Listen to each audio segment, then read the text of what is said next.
Por fin estamos en los tiempos de los Moadim de primavera. No voy a hacer mayor preámbulo. Abra su Biblia, haga sus apuntes y prepárese para aprender. Yo soy Eliud Emanuel Díaz y esto es la hora de la verdad.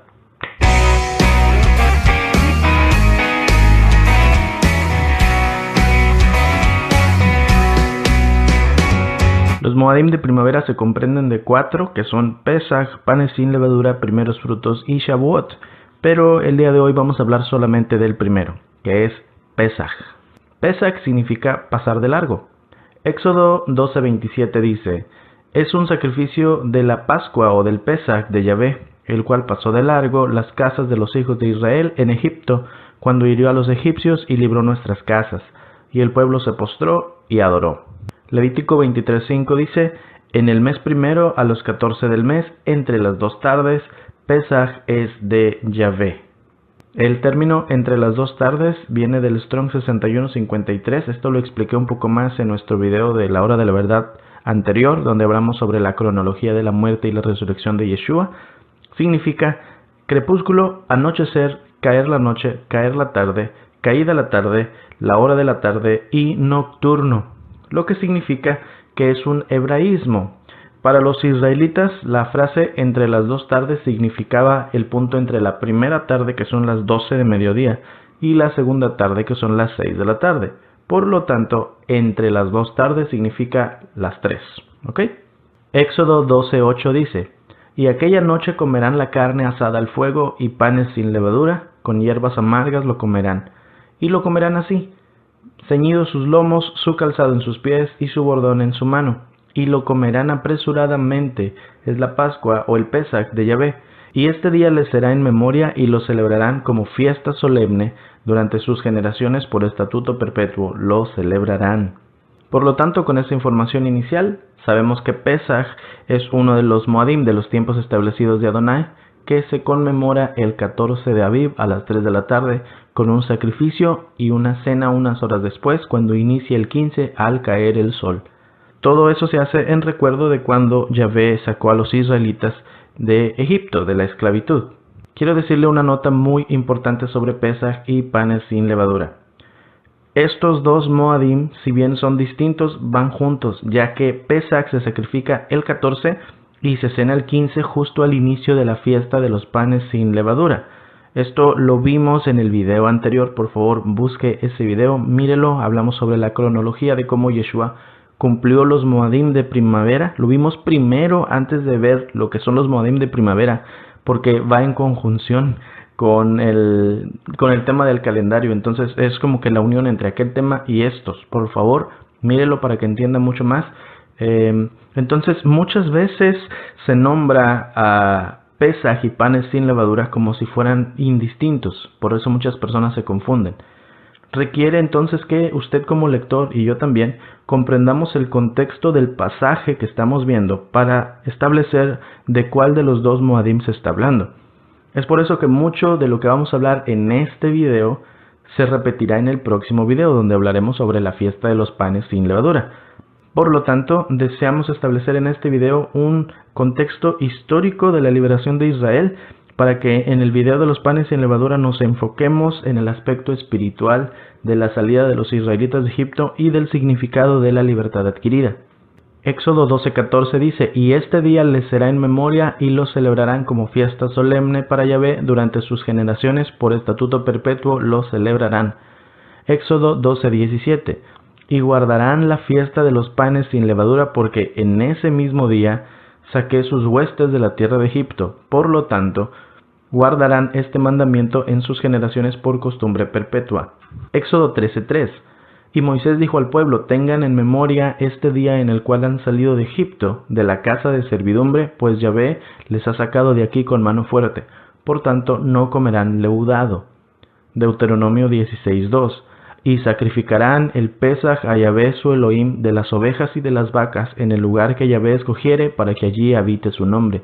No comerán con ella pan con levadura, 7 días comerán con ella pan sin levadura, pan de aflicción, porque aprisa salieron de la tierra de Egipto, para que todos los días de su vida se acuerden del día en que salieron de la tierra de Egipto. Por lo tanto, Pesach se sacrifica el 14, como ya lo establecimos, y se cena el 15. Números 28:16. Pero en el mes primero, a los 14 días del mes, será el Pesach de Yahvé, y a los 15 días de este mes, la fiesta solemne, por 7 días se comerán panes sin levadura. En el primer día será santa convocación, ninguna obra de siervos harán. Es muy importante que usted tenga bien en cuenta que los días inician al caer el sol según la Escritura. Ninguna de las fechas de la muerte y la resurrección de Yeshua o de los eventos del Pesaj que vamos a hablar el día de hoy tienen sentido si usted piensa que los días inician al amanecer. ¿Está bien? Por favor, mantenga esto en cuenta. Si usted no está de acuerdo con lo que le digo, mire los videos anteriores donde hablamos sobre el calendario, específicamente el último, el que acabamos de terminar, de la cronología de la muerte y la resurrección de Yeshua. Se lo recomiendo, lo necesita para comprender mucho de esto también, es importante. Es muy importante entonces que sepamos qué es Pesaj. Al principio de este video dije que Pesaj significa pasar de largo, pero esa es en sí la traducción literal de la palabra. Lo que necesitamos saber es qué significa. Pesaj, algo bien importante que tiene que quitarse de su cabeza de ahora en adelante, Pesaj no es un día. No podemos decir el día de Pesaj, eso no es correcto. Pesaj no es un día, Pesaj es un cordero que se sacrificaba el día 14 de Aviv y se cenaba el 15 como un recordatorio anual de la salida de los hijos de Israel de Egipto, o sea, su día de independencia. Éxodo 12:21 dice: Moisés convocó a todos los ancianos de Israel y les dijo: tomen o compren para ustedes una oveja del rebaño para sus familias y sacrifiquen la ofrenda de Pesaj. Así es que es bien importante saber cómo fue que los israelitas lograron su libertad después de 210 años de esclavitud y 430 de vivir entre los egipcios, porque es ese día donde Yahvé pasó de largo. Así es que tenemos que saber qué fue lo que pasó para que entendamos el contexto histórico de Pesaj. Empezamos aquí. Éxodo 3:7.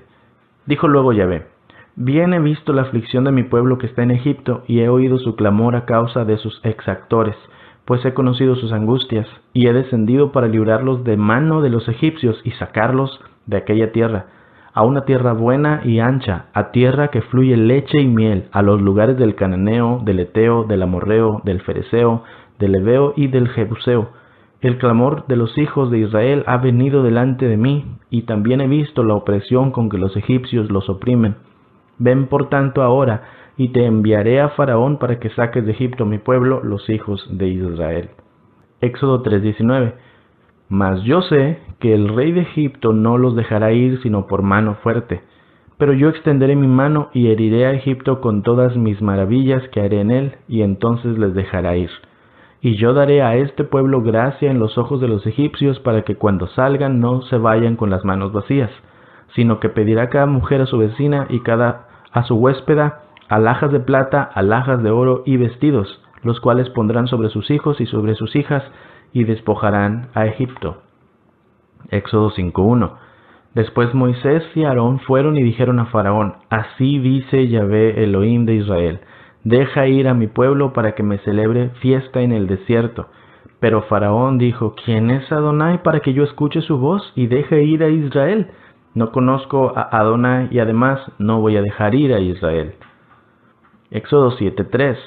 Pero yo endureceré el corazón de Faraón para multiplicar mis señales y mis prodigios en la tierra de Egipto, y Faraón no les escuchará. Entonces pondré mi mano sobre Egipto y sacaré de la tierra de Egipto a mis ejércitos, a mi pueblo, a los hijos de Israel, con grandes juicios.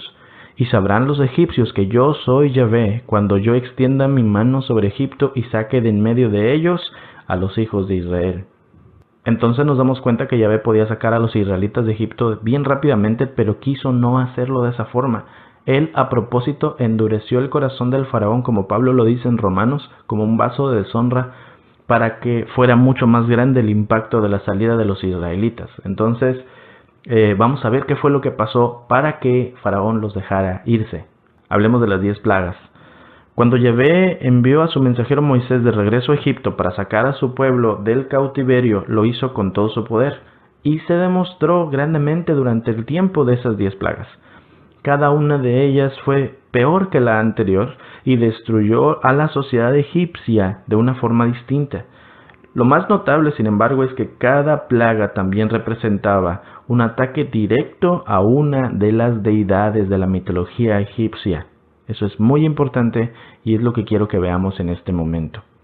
Éxodo 12:12 dice: ejecutaré mis juicios en todos los dioses de Egipto, yo, Yahvé. La primera de las plagas, que es la sangre en el río, fue un ataque directo hacia Api, el dios del río Nilo, y Gnum, el guardia del río. Éxodo 7:19 dice: y Adonai le dijo a Moisés: di a Aarón, toma tu vara y extiende tu mano sobre las aguas de Egipto, sobre sus ríos, sobre sus arroyos, sobre sus estanques y sobre todos sus depósitos de agua, para que se conviertan en sangre, y habrá sangre por toda la tierra de Egipto, tanto en las vasijas de madera como en las de piedra. Así lo hicieron Moisés y Aarón, tal como Yahvé les había ordenado. Y alzó a Aarón la vara y golpeó las aguas que había en el Nilo ante los ojos de Faraón y de sus siervos, y todas las aguas que había en el Nilo se convirtieron en sangre. Y los peces que había en el Nilo murieron, y el río se corrompió, de manera que los egipcios no podían beber agua del Nilo, y había sangre por toda la tierra de Egipto. Dice la escritura que llegaron al punto de que tuvieron que abrir pozos para ver si podían sacar agua de allá, porque el agua del río estaba totalmente contaminada. La plaga número 2, la de las ranas, fue un ataque directo hacia Eket, la diosa rana. Éxodo 8:5. Dijo además Yahvé a Moisés: di a Aarón, extiende tu mano con tu vara sobre los ríos, sobre los arroyos y sobre los estanques, y haz que suban ranas sobre la tierra de Egipto. Y extendió Aarón su mano sobre las aguas de Egipto, y las ranas subieron y cubrieron la tierra de Egipto. Número 3. La plaga de los piojos fue un ataque hacia Sebek y Geb, dioses de la tierra. Éxodo 8:16. Entonces Yahvé le dijo a Moisés: di a Aarón, extiende tu vara y golpea el polvo de la tierra para que se convierta en piojos sobre toda la tierra de Egipto. Y así lo hicieron, y Aarón extendió su mano con su vara y golpeó el polvo de la tierra, y hubo piojos en hombres y animales. Todo el polvo de la tierra se convirtió en piojos por todo el país de Egipto.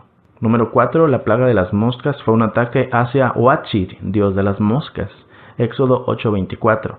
Y Yahvé lo hizo así, y vino toda clase de moscas molestísimas sobre la casa del faraón, sobre las casas de sus siervos, sobre todo el país de Egipto, y la tierra fue corrompida a causa de ellas. Número 5. La peste en el ganado fue un ataque hacia Hathor, diosa madre, y Ptah, dios creador o el dios padre. Éxodo 9:3. He aquí la mano de Yahvé estará sobre tus ganados que están en el campo, caballos, asnos, camellos, vacas y ovejas, con plaga gravísima. Y Yahvé hará separación entre los ganados de Israel y los de Egipto, de modo que nada muera de todos los hijos de Israel. Y Yahvé fijó plazo, diciendo: mañana hará esta cosa Yahvé en la tierra. Al día siguiente Yahvé hizo aquello, y murió todo el ganado de Egipto, mas del ganado de los hijos de Israel no murió uno. Puede notar usted que Hathor, la diosa madre, tiene como cuernos de vaca, por eso es que el ataque fue hacia los animales. Número 6. La plaga de las úlceras fue un ataque a Imhotep, que era uno de los primeros médicos y que lo levantaron a ser un dios. Éxodo 9:10. Y tomaron ceniza del horno y se pusieron delante del faraón, y la esparció Moisés hacia el cielo, y hubo sarpullido que produjo úlceras tanto en los hombres como en las bestias. Y los hechiceros no podían estar delante de Moisés a causa del sarpullido, porque hubo sarpullido en los hechiceros y en todos los egipcios. Número 7. La plaga del granizo fue un ataque a Set, el dios de las tormentas, y hacia Nut, la diosa del cielo. Nut es esa que está ahí encorvada con el cuerpo azul y con las estrellas. Es la diosa del cielo. Éxodo 9:23. Y Moisés extendió su vara hacia el cielo, y Yahvé hizo tronar y granizar, y el fuego se descargó sobre la tierra.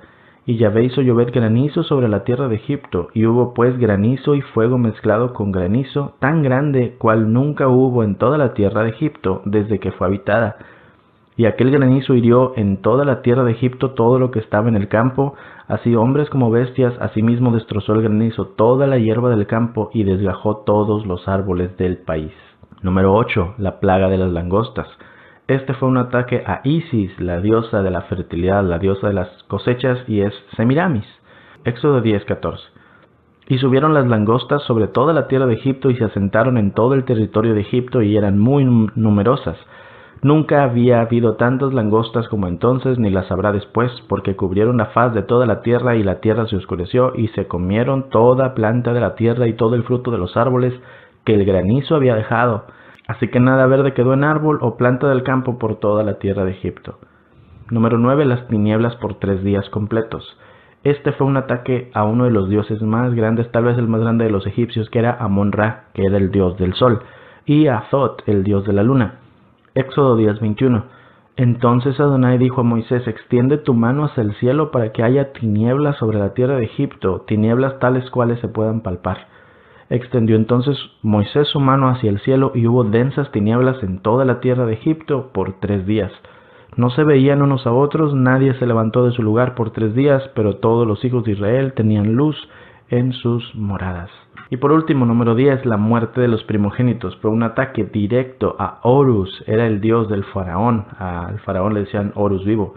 Y a Osiris, el dios de la resurrección. Éxodo 11:4.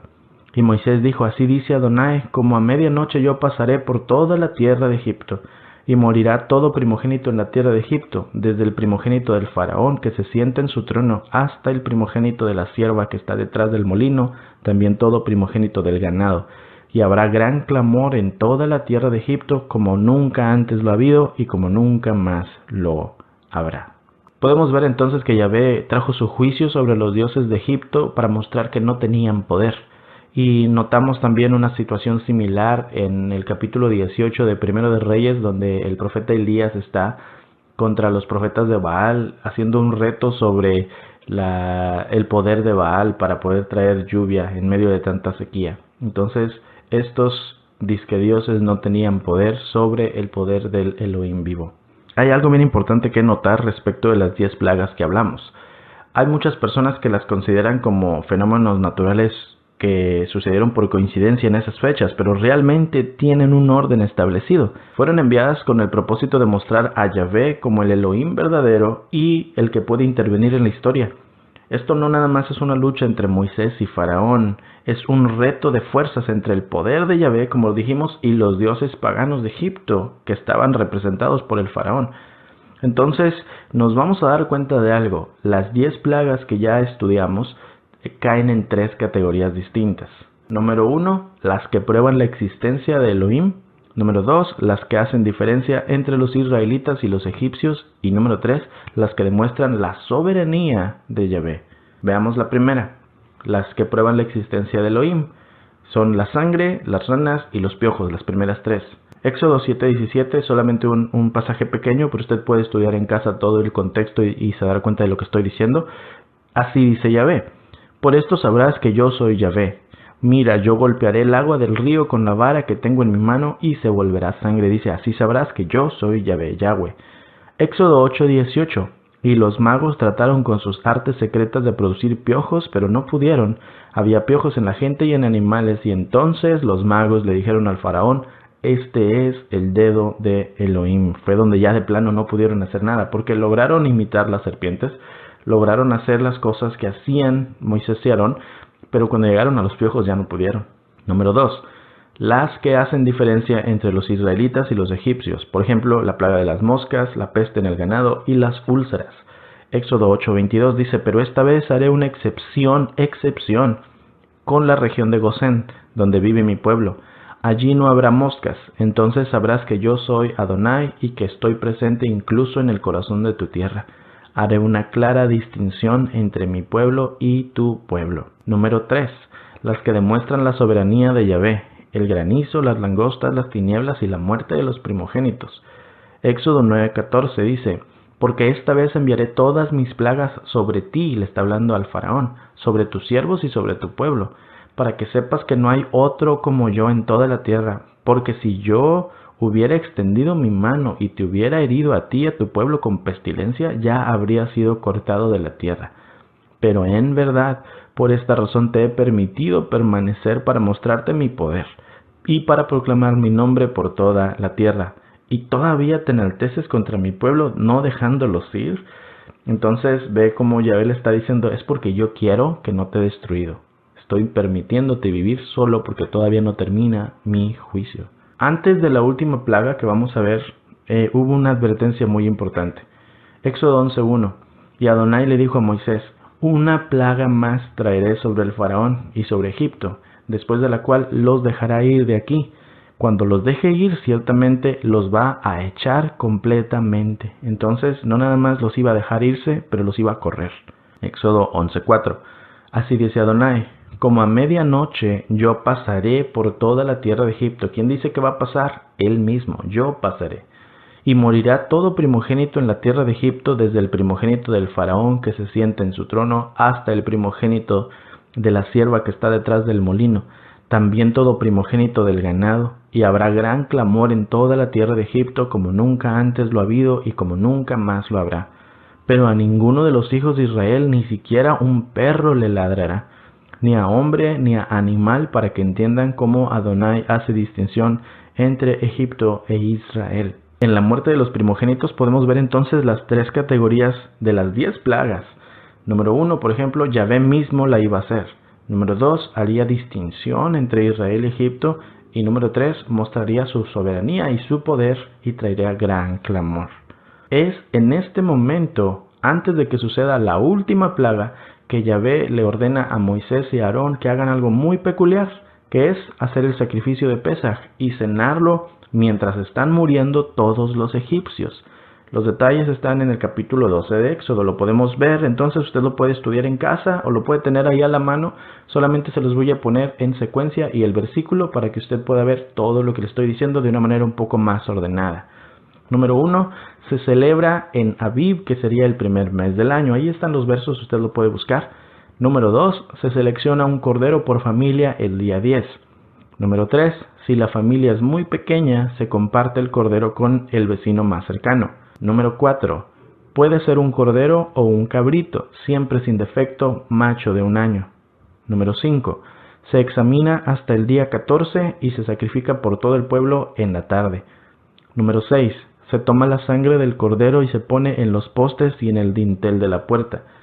Número 7, se come la carne asada al fuego con panes sin levadura y con hierbas amargas.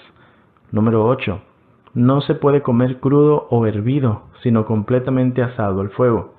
Número 9, comerlo con la ropa lista para salir. Número 10, Yahvé haría juicio y mataría a los primogénitos del hombre y animal, solo los que tuvieran la sangre en las puertas sobrevivirían. 11, se establece como una ordenanza perpetua para todo Israel.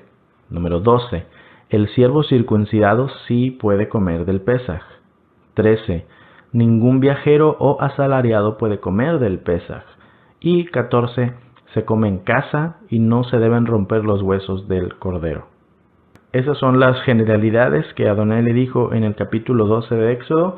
Usted las puede estudiar, le invito a que las vea a profundidad. Hoy vamos a explicar algo más sobre eso, pero esta es la parte general para que sepamos en dónde estamos parados. Ahora, es bien importante entender que Pesaj no solo es un cordero que se sacrifica y se cena. Pesaj es la representación de la misericordia que Yahvé tuvo por su pueblo y la muestra de que la salvación se recibe solo por la gracia por medio de la fe. Y la fe se demuestra obedeciendo las órdenes que se nos dan. Así que la orden fue elegir un cordero, ¿no? Sacrificarlo, rociar con su sangre la puerta de la casa de la familia que deseara vivir.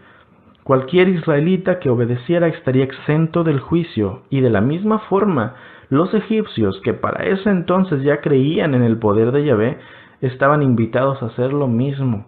Y también, si un israelita desobedecía, también él sería objeto de juicio. Entonces es importante que entienda esto, que aún los egipcios, que ya habían visto el poder de Adonai y que se habían convertido a lo que era a seguir a Yahvé, dice la escritura que miraban con muy buenos ojos a Moisés. Entonces, muchos de ellos estoy seguro que también hicieron el Pesaj o se juntaron con los israelitas y salieron con ellos, lo vamos a ver en un momento más. Yahvé entonces descendió esa noche a Egipto para matar a los primogénitos, pero en las casas donde vio la sangre de los corderos supo que había un sacrificio expiatorio en lugar del primogénito, lo que aplacó su ira sobre esa familia y pasó de largo. ¿Ok?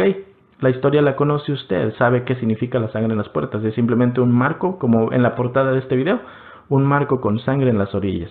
Este acto del Pesaj es el modelo que Yahvé usó para la muerte de Yeshua y la salvación que se nos otorga a todos los que, al igual que los israelitas, nos humillamos con fe obediente a los términos establecidos en la palabra. Nos han enseñado a creer que la palabra fe significa creer y ya se acabó todo. Pero bíblicamente fe es una palabra que se llama emuná y significa obedecer a lo que se nos ordena. Solo así demostramos que realmente tenemos fe. Por lo tanto, cualquier israelita que dijo tener fe que Yahvé le salvaría de la muerte y no puso sangre en su puerta, se murió. ¿Ok? Se trata de decir yo creo y mostrarlo con obediencia. Éxodo 12:29. Y a la medianoche el Eterno golpeó a todos los primogénitos de Egipto, desde el primogénito del faraón que estaba sentado en su trono, hasta el primogénito del cautivo que estaba en el calabozo, y a cada animal primogénito. El faraón se levantó de noche, él y sus siervos y todo Egipto, y hubo un gran clamor en Egipto, pues no había casa en la que no hubiera un muerto. Él llamó a Moisés y a Aarón de noche y les dijo: levántense, váyanse de mi pueblo. También ustedes, también los hijos de Israel, vayan y sirvan a Yahvé tal como lo han hablado. Tomen incluso sus ovejas y hasta sus vacas tal como han hablado, y váyanse y bendíganme a mí también. Pongan mucha atención, porque al decir a la medianoche nos da la razón de que celebremos la cena de Pesaj justo al inicio de la fiesta de los panes sin levadura, es decir, cuando inicia el día 15 de Aviv al anochecer, ya que fue esa misma noche que los expulsaron de Egipto.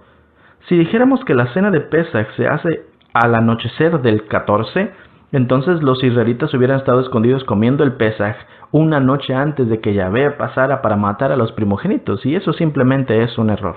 Esto es importante que lo tenga bien en cuenta, porque los que dicen, no, es que la cena de Pesaj o la última cena de Yeshua fue un Pesaj, bueno, fue la noche antes de que él muriera, entonces no puede ser un Pesaj por causa de que estaría entonces cenando Pesaj la noche antes de Pesaj y sería romper el mandamiento.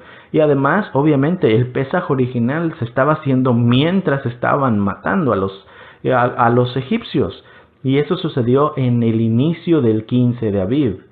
¿Ok? Por eso le digo, los días inician al caer el sol. La cena de Pesaj se realizó el 15 de Aviv al anochecer, justo mientras Yahvé pasaba por Egipto, y más tarde esa noche salieron todos juntos. Y esto fue el cumplimiento de una profecía que Yahvé le había dado a Abraham. Génesis 15:13 dice: el Señor le dijo: debes saber que tus descendientes vivirán como extranjeros en tierra extraña, donde serán esclavizados y maltratados durante 400 años. Pero yo castigaré a la nación que los esclavizará, y luego tus descendientes saldrán en libertad y con grandes riquezas. Por lo tanto, hablemos de cómo salieron. Éxodo 12:33. Y los egipcios apremiaban al pueblo dándose prisa para echarlos de la tierra, porque decían: todos somos muertos. Y llevó el pueblo su masa antes de que se leudase, sus masas envueltas en sus sábanas sobre sus hombros. E hicieron los hijos de Israel conforme al mandamiento de Moisés, pidiendo de los egipcios alhajas de plata y de oro y vestidos. Y Yahvé dio gracia al pueblo delante de los egipcios, y les dieron cuanto pedían, y así despojaron a los egipcios. Éxodo 12:37. Y los israelitas viajaron desde Ramsés hasta Sucot como 600,000 hombres a pie, además de los niños. Tengan en cuenta, entonces eran 600,000 hombres, y supongamos que estaban casados, ya son 1,200,000 personas junto con sus esposas, más los niños. Imagínense que cada familia tuviera 2 niños, cosa que dudo mucho porque eran personas que se multiplicaban bastante. Eran arriba de 2 millones de personas. Además, una multitud mixta subió con ellos, multitud mixta. Es decir, gente de otras naciones, otros esclavos tal vez, muchos egipcios y muchos animales de crianza, tanto rebaños como manadas. Y esa multitud mixta, quiero hablar sobre ello, era un cúmulo de egipcios y de gente de otras nacionalidades que habían visto las maravillas que Yahvé había hecho y decidieron seguir a los israelitas en su obediencia al Padre. Así como Pesaj es un símbolo de salvación que Yeshua nos da con su muerte y su resurrección, la multitud mixta es un símbolo de nosotros los gentiles que hemos escuchado la voz del pastor y hemos entrado a injertarnos al olivo natural que es Israel. Entonces ahí tenemos el precedente de que realmente Adonai puede salvar a todo aquel que quiera obedecerle. Éxodo 12:40.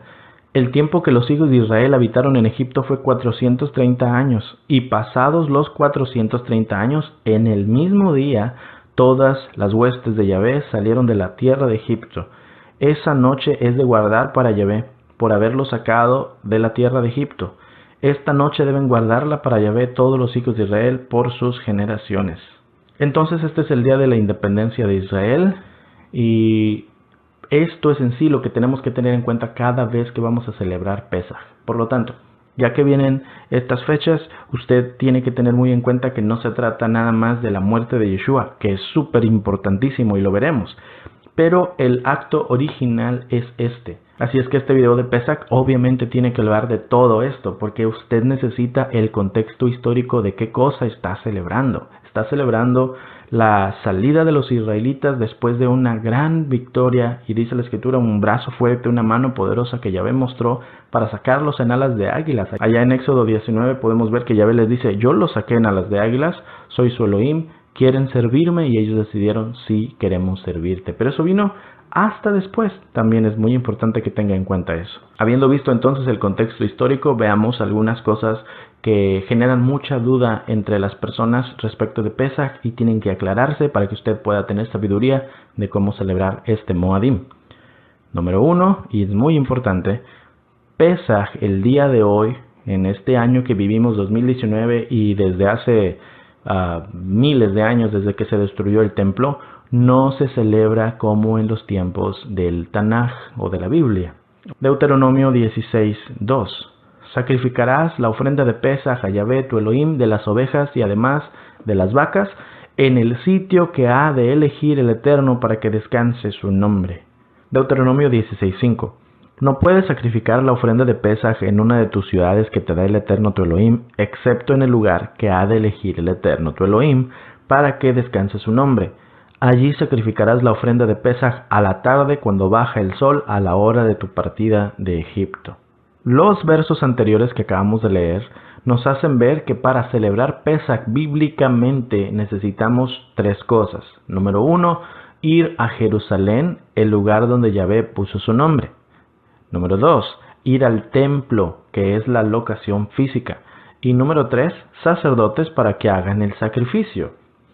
Oh sorpresa, entonces esta situación no se puede hacer tal como en la escritura porque, hermano, no hay templo.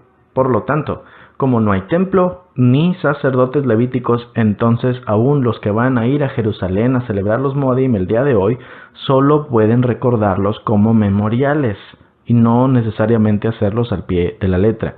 Tenga muy en cuenta esto por causa de que aquí es donde muchos se equivocan y piensan que realmente estamos obligados a hacer las cosas. Bueno, ok, entonces no se pueden hacer igual, pero hay que hacerlas lo mejor posible que se parezcan al original. Eso tampoco está en la escritura. La escritura no dice que haga las cosas lo más parecido a la realidad, aun si no tienes los elementos suficientes. Dice que celebres Pesaj o si no lo celebras que seas cortado. Así es que lo que podemos hacer es la mejor de nuestras posibilidades, pero no necesariamente tratar de imitar las cosas tal cuales son, porque no tenemos autoridad para poner sacrificios, ni tampoco tenemos la autoridad para juzgar y decir, quien no haga Pesaj como nosotros lo está haciendo mal. Hoy en día no se puede celebrar Pesaj tal como en la escritura, pero eso no quiere decir que es excusa para no celebrarlo. Estamos llamados a recordar la fecha. Otro tema muy importante, la circuncisión y Pesaj. Éxodo 12:48. Si un extranjero que se está quedando contigo quiere observar el Pesaj de Yahvé, a todos sus varones circuncidarás, entonces él puede tomar parte y observarla. Él será como un ciudadano de la tierra, pero ninguna persona incircuncisa puede comer Pesaj. La misma Torá se aplicará igualmente al ciudadano y al extranjero viviendo entre ustedes. Debe entender que la circuncisión es un mandamiento para todo el que entra en pacto con Adonai. Por lo tanto, se levantan argumentos cuando las congregaciones invitan a personas a celebrar Pesaj y no todos están circuncidados, lo que hace que se les niegue la posibilidad a algunos varones y a sus familias. Sin embargo, recordemos lo que acabo de decir, que Pesaj es un cordero que se cena y también que no se puede celebrar como en los tiempos de la escritura porque no hay templo y no hay sacerdotes. Así que nadie puede sacrificar un cordero. Y aún los que comen cordero en esa noche no se están comiendo el Pesaj oficial. Solamente es un recordatorio. El Seder, por ejemplo, de Pesaj es solo un recordatorio. Por lo cual no estamos en la posición de negarle a nadie el celebrar la cena de Pesaj, siempre y cuando tenga la circuncisión del corazón por haber hecho Teshuvah y reconocido a Yeshua como el único Salvador. Los que prohíben participar del Pesaj a alguien así, están agregándole a la Torá, y Pablo nos habla en contra de ellos en Colosenses 2:16. Por tanto, nadie les juzgue en asuntos de comida o de bebida, o en cuanto a días de fiesta, lunas nuevas o días de reposo. Si usted no tiene circuncisión física, pero realmente usted obedece los mandamientos, de todas maneras usted puede celebrar Pesaj. ¿Quiere decir que no se debe circuncidar? No, no quiere decir eso. Si usted está llamado a circuncidarse, hágalo, porque el Ruach lo está dirigiendo, no hay problema. Pero tiene que entender que debe ser solo como una confirmación física de algo que ya pasó en su corazón. La circuncisión, dice la Escritura, de nada le va a aprovechar si su corazón no ha sido transformado. A mí me preguntan muy seguido esto, que qué opino de la circuncisión, pues que es bíblica, es un pacto eterno. Pero, como dijo el apóstol Pablo, ¿qué caso tiene que yo me circuncide si mi corazón sigue siendo el de antes? O si lo hago para mostrarme más santo. No tiene caso. Entonces, y para los que dicen, oye, pero Gálatas dice que no, hermano, mire nuestros videos de Pablo, el maestro de la Torá y las 7 leyes, y ahí entenderá qué es lo que realmente Pablo predicaba. Entonces, ahorita no estamos hablando de esto, estoy hablándole a gente que realmente entiende que la circuncisión se debe hacer o se puede hacer, pero no es obligatoria al instante en el cual vienes a Yeshua. Tiene que ser un acto que sucede del corazón, voluntario. Ninguna persona puede obligarte a circuncidarse y ninguna persona puede negarte la posibilidad de celebrar Pesaj solo porque físicamente no estás circuncidado, porque entonces se están poniendo atribuciones ellos mismos que la Biblia no les da, porque están diciendo que ellos tienen la autoridad para hacer el Pesaj tal cual la Biblia lo hace, pero no se puede porque no hay templo y no hay sacerdotes. Cuando haya templo y cuando haya sacerdotes, cuando ya esté todo en funciones, cuando el Mesías venga, entonces sí vas a tener que estar circuncidado físicamente, porque ahora sí se están haciendo las cosas oficiales. Así es que sí, por eso le digo, la circuncisión física no es mala, es necesaria, pero no podemos obligar a la gente a hacerlo, al menos mientras no haya templo y no haya sacerdotes. Eso es tema para otro día, pero tenga en cuenta, si usted quiere celebrar Pesaj y usted cumple los requisitos de un corazón humillado a Yeshua, usted lo puede hacer. Otro tema, existen 2 Pesaj al año, no sé si usted lo sabe, pero es muy importante este tema. Pesaj es el único Moadim que ofrece una segunda posibilidad de celebrarlo, bajo una de 2 condiciones.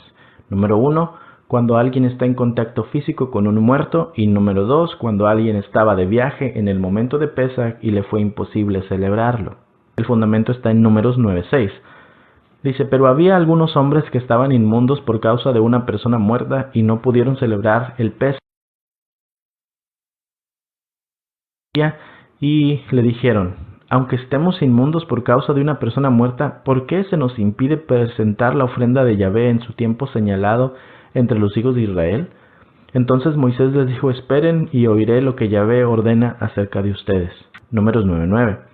Y habló Yahvé a Moisés diciendo, habla a los hijos de Israel y diles, si alguno de ustedes o de sus descendientes está inmundo por causa de un muerto, o anda de viaje lejos, puede sin embargo celebrar el Pesaj a Adonai, la celebrarán a los 14 días del segundo mes al atardecer. La comerán con pan sin levadura y hierbas amargas.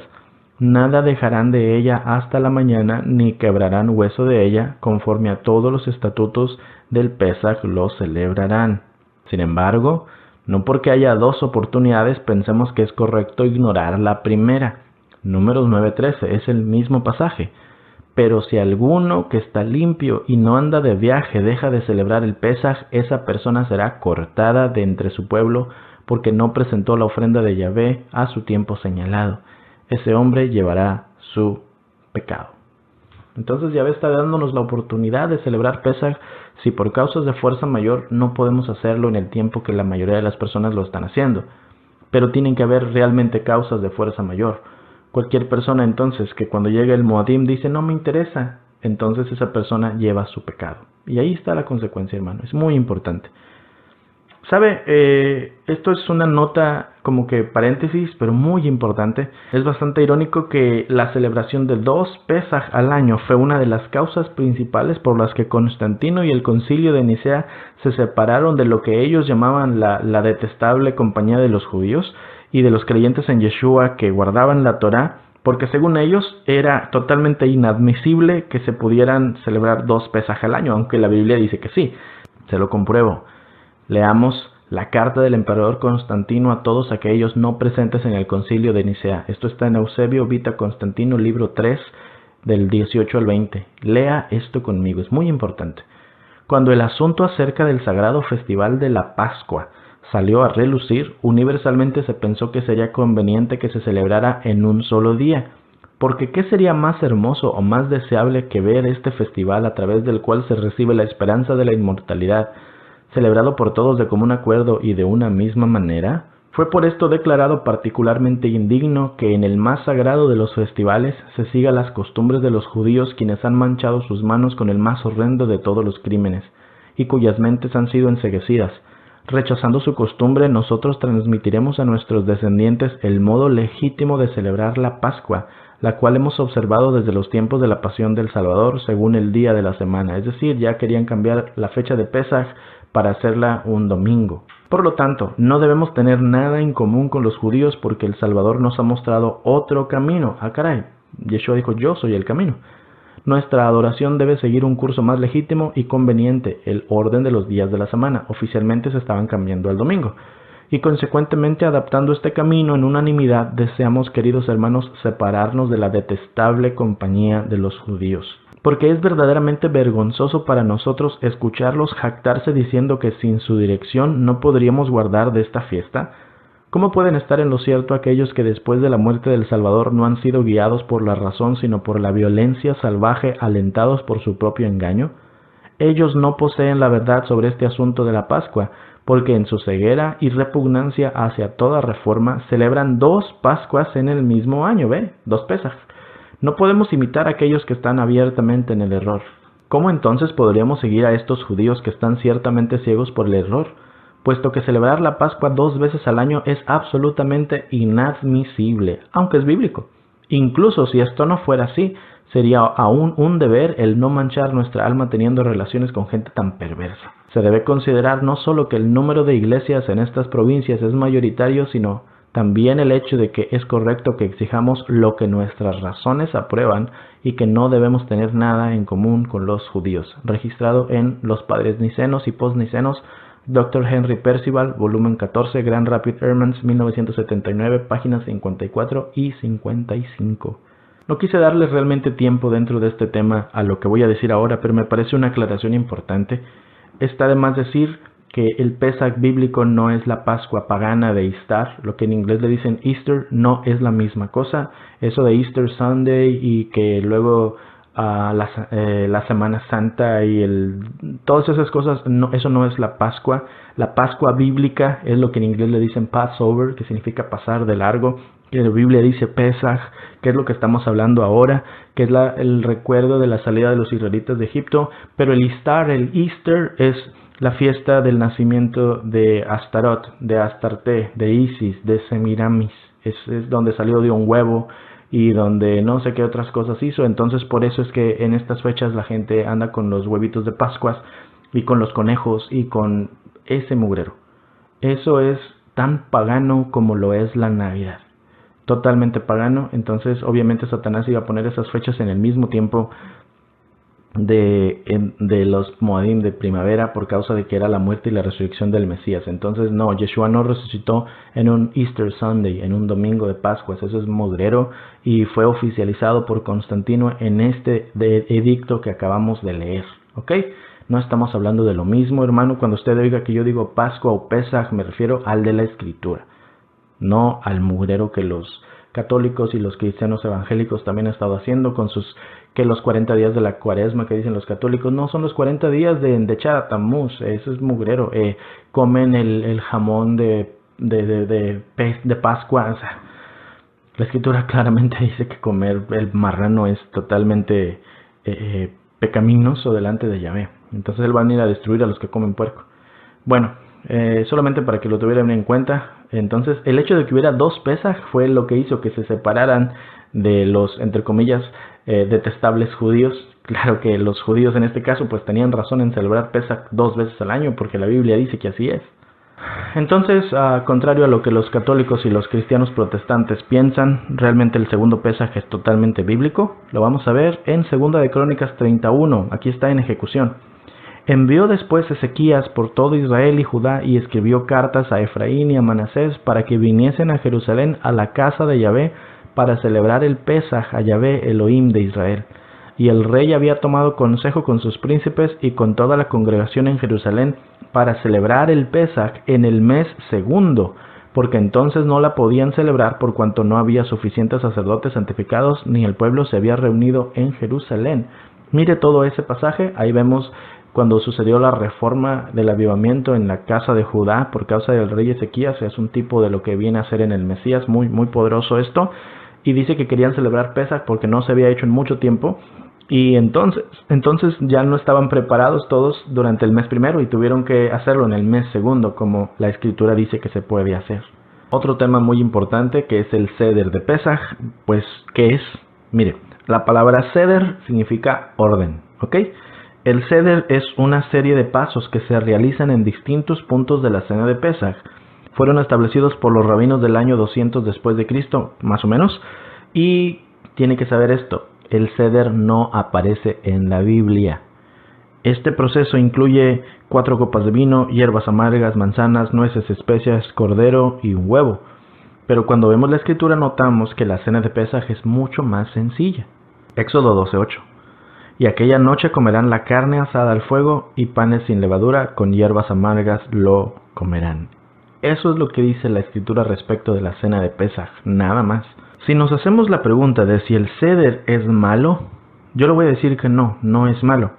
Hay bastante simbolismo en el Seder y puede funcionar como un aparato mnemónico para comprender el proceso de la salida de los israelitas de Egipto. El problema con el Seder de Pesaj, y para el caso el Seder del Shabbat o cualquier otro tipo de Seder, es la ignorancia con la que se aplica. Hay personas que sinceramente desean honrar al Padre y obedecer sus mandamientos, y en el desconocimiento de la Escritura y tanta mentira heredada, teología de reemplazo que traemos encima, nos hace rechazar todo lo cristiano y abrazar mucho de lo judío por la impresión de que ellos tienen la razón en todo lo que han estado haciendo por tantos años. Sin embargo, no leer bien la Escritura nos hará caer en un grave error, el de levantar a la altura de mandamiento de la Torá el Seder y condenar a aquellos que no lo celebran. Debemos tener mucho cuidado de no alzar nuestras tradiciones al nivel de la palabra escrita, ya que Yeshua dijo que eso es justamente lo que los fariseos estaban haciendo. Y sabe que es bastante irónico pensar que en un Moadim, Pesaj, panes sin levadura que van unidos, donde tenemos que libertarnos de toda la levadura, lo celebremos creyendo que debemos hacer una serie de pasos que no están en la Torá, es decir, levadura, y juzgando a la gente que no hace las cosas como nosotros mismos fuimos enseñados. Entonces, solamente tenga esto muy en cuenta. No es necesariamente malo celebrar el Seder de Pesaj, pero tampoco es obligatorio, porque no es necesariamente bíblico. Marcos 7:6, Yeshua le dice a los fariseos: hipócritas, bien profetizó de ustedes Isaías, como está escrito, este pueblo de labios me honra, pero su corazón está lejos de mí. Pues en vano me honran, enseñando como doctrinas mandamientos de hombres, porque dejando el mandamiento de Elohim se aferran a la tradición de los hombres, los lavamientos de los jarros, los vasos de beber, y hacen otras muchas cosas semejantes. Les decía también, bien invalidan el mandamiento de Elohim para guardar sus tradiciones. Salmo 119, 134 dice: rescátame de la opresión del hombre para que yo guarde tus preceptos. Qué tremenda frase esa. Rescátame de lo que el hombre me dice que debo hacer para que entonces solo guarde tu Torah. Ahora vamos a hablar del cumplimiento profético. Yeshua es el Pesaj de Elohim. Los que seguimos a Yeshua tenemos aún más motivos para celebrar Pesaj. Yeshua fue el Cordero que nos libertó de la esclavitud a la ley del pecado y de la muerte, que nos ataba por la desobediencia a la Torá. Salmo 119, 133. Afirma mis pasos en tu palabra y que ninguna iniquidad me domine. Juan 8:34. De cierto les digo que todo aquel que hace pecado es esclavo del pecado. Eso lo dijo Yeshua. Y entonces tenemos que preguntarnos, ¿qué cosa es el pecado? Primera de Juan 3:4. Todo aquel que comete pecado infringe también la Torá, porque el pecado es la infracción de la Torá. Entonces, Yeshua dice, todo aquel que hace pecado es esclavo de romper la Torá. Entonces, solo hasta que vives en Yeshua puedes dejar de ser esclavo del pecado. Romanos 8:2, porque la ley del Espíritu de vida en el Mesías Yeshua me ha librado de la ley del pecado y de la muerte. Le invito a que vea nuestro video Pablo habla de 7 leyes distintas. Esto que estoy diciendo ahora, allá lo vamos a ver en gran profundidad. Dejamos la esclavitud al pecado así como Israel dejó la esclavitud en Egipto. Romanos 6:5. Porque si fuimos plantados juntamente con él en la semejanza de su muerte, así también lo seremos en la de su resurrección. Sabiendo esto, que nuestro viejo hombre fue crucificado juntamente con él para que el cuerpo del pecado sea destruido, a fin de que no sirvamos más al pecado, porque el que ha muerto ha sido justificado del pecado. En Yeshua ahora tenemos opción de ser o esclavos del pecado o siervos de la justicia. Eso no lo podíamos hacer antes porque no teníamos opción, estábamos esclavizados por el pecado. Romanos 6:16. Ustedes bien saben que cuando se ofrecen a alguien para obedecerle como esclavos, son esclavos del que obedecen, ya sea del pecado para muerte o de la obediencia para la justicia. Pero gracias a Elohim, porque aunque ustedes eran esclavos del pecado, han venido a obedecer de corazón a aquella forma de doctrina a la cual se han dedicado, y una vez libertados del pecado se han hecho servidores de la justicia. Por lo tanto, de la misma manera los israelitas primero fueron libertados de la esclavitud, y luego, como personas libres, se les dio la opción de decidir si obedecían a quien les salvó o no. Deuteronomio 11:26. Escucha bien, hoy te doy a elegir entre una bendición y una maldición. Recibirás bendición si obedeces los mandatos de Adonai tu Elohim que te entrego hoy, pero recibirás maldición si rechazas los mandatos de Adonai tu Elohim y te apartas de él y rindes culto a dioses que no conocías. Sí puede notar que esto contrasta completamente con la idea que muchas personas tienen de los que predicamos la Torá, de que queremos obligar a la gente a ser salvos por las obras. Nadie puede ser salvo de esa forma. Todos somos salvos por la gracia, por medio de la fe en Yeshua. Pero luego de ser salvos, decidimos obedecer por amor a aquel que nos salvó y que dice que si le amamos guardemos sus mandamientos. Y así como la sangre de los corderos se aplicaba a las puertas, la sangre de Yeshua está en nuestro corazón. Primera de Pedro 1:18 dice, sabiendo que fueron rescatados de su vana manera de vivir, la cual recibieron de sus padres, no con cosas corruptibles como oro o plata, sino con la sangre preciosa del Mesías, como un cordero sin mancha y sin contaminación. Entonces, podemos ver realmente que Yeshua era el Pesach de Elohim, y ¿sabe qué? Él cumplió Pesach. Le invito a que vea el video anterior de la cronología. Ahí lo voy a ver esto que voy a decir en unos minutos, allá lo veo en 1 hora. Es muy profundo. Tiene que ver ese video, por favor. Yeshua murió un 14 de Aviv a las 3 de la tarde, justo en el momento que los corderos estaban siendo sacrificados en el templo como una ofrenda de Pesaj. Él cumplió a la perfección todos los mandamientos establecidos para ser el Pesaj de Yahvé que limpiara los pecados de toda la humanidad. Y la fecha es bastante importante, ya que si no hubiera muerto en el día que los corderos se ofrecían, él no sería el Mesías de Israel y nuestra fe sería una farsa. Esto es para todas aquellas personas que dicen, ay, ¿para qué se esmeran en tanto? Hombre, murió el miércoles, murió el viernes, no importa el día que murió. Sí importa, porque los cristianos dicen que murió un viernes a las 3 de la tarde. Entonces están diciendo que murió un día falso, porque él no murió un viernes a las 3 de la tarde, murió un miércoles 5 de abril del año 30 después de Cristo, que era el 14 de Aviv del calendario bíblico a las 3 de la tarde. Y resucitó un sábado 8 de abril del año 30 al caer el sol, que era el día 18 de Aviv, según la escritura. Esto lo compruebo en el video anterior. Créame, necesita verlo si no lo ha hecho. Isaías 53:3. Despreciado y desechado entre los hombres, varón de dolores, experimentado en quebranto, y como que escondimos de él el rostro, fue menospreciado y no lo estimamos. Ciertamente llevó él nuestras enfermedades y sufrió nuestros dolores, y nosotros le tuvimos por azotado, por herido de Elohim y abatido. Mas él herido fue por nuestras rebeliones, molido por nuestros pecados, el castigo de nuestra paz fue sobre él, y por su llaga fuimos nosotros curados. Todos nosotros nos descarriamos como ovejas, cada cual se apartó por su camino, mas Yahvé cargó en él el pecado de todos nosotros. Angustiado él y afligido no abrió su boca. Como cordero fue llevado al matadero, y como oveja delante de sus trasquiladores enmudeció, y no abrió su boca. En conclusión, muy seguido me preguntan cómo podemos celebrar Pesaj. En este mensaje hemos dejado claro con la escritura cuáles son los puntos esenciales a considerar. Y teniendo en cuenta que no existe ni templo ni sacerdotes y que en ningún lado de la Biblia se nos dice que debemos hacer las celebraciones lo más cercano al original, entonces nos encontramos con que Pesaj puede ser una oportunidad de predicar a nuestros familiares sobre la libertad que Israel tuvo de Egipto y que nosotros tenemos del pecado a través de Yeshua. No se sienta atado a hacer las cosas como los demás los están haciendo. Encuentre su lugar en todo esto y con la dirección del Ruach HaKodesh disfrute de estos días tan hermosos donde la presencia de Adonai es palpable. 1 Corintios 5:7. Límpiense pues de la vieja levadura para que sea nueva masa, sin levadura como son, porque nuestro Pesaj, que es Yeshua el Mesías, ya fue sacrificado por nosotros.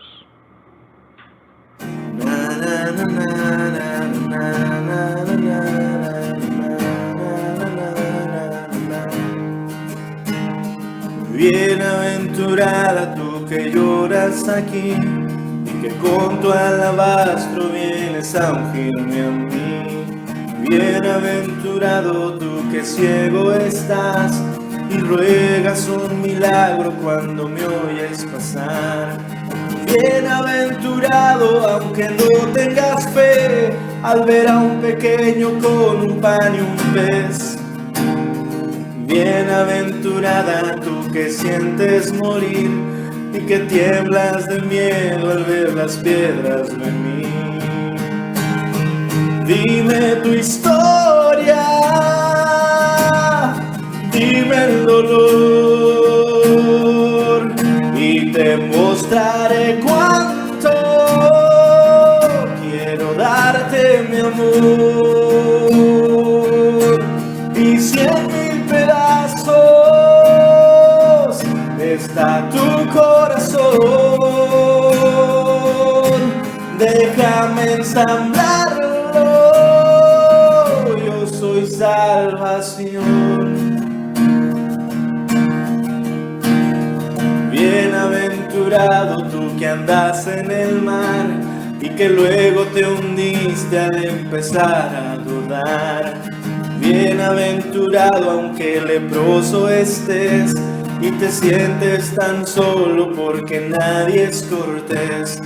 Bienaventurada pobre viuda en dolor que le das tus 2 monedas al Creador.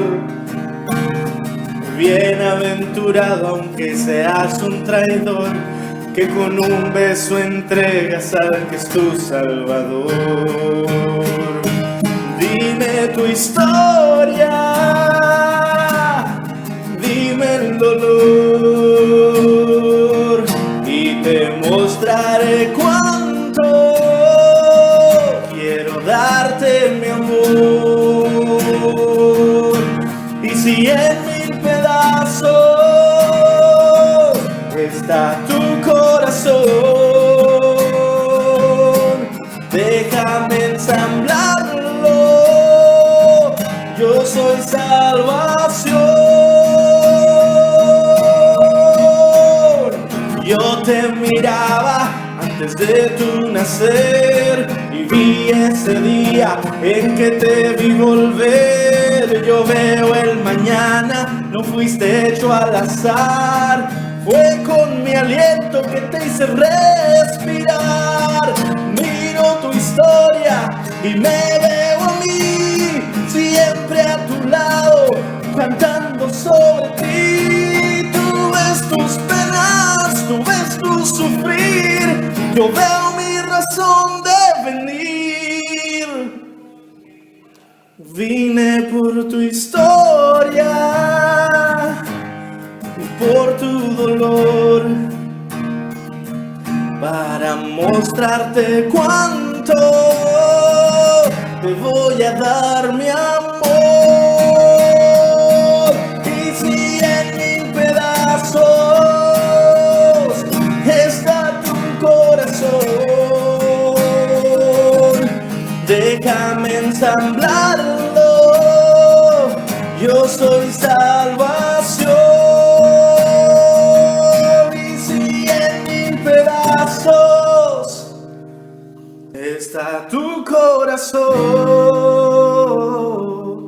déjame ensamblarlo, yo soy salvación.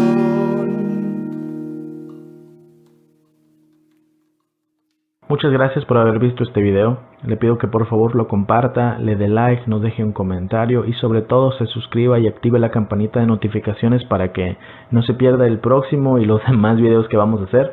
En estos próximos días vamos a subir bastantes enseñanzas por causa de que son los tiempos de los Moadim. Mi nombre es Eliud Emanuel Díaz del Ministerio del Remanente de una Fe Inteligente. Estamos a sus órdenes. Que Yahvé le bendiga y le guarde y resplandezca su rostro sobre usted. Shalom.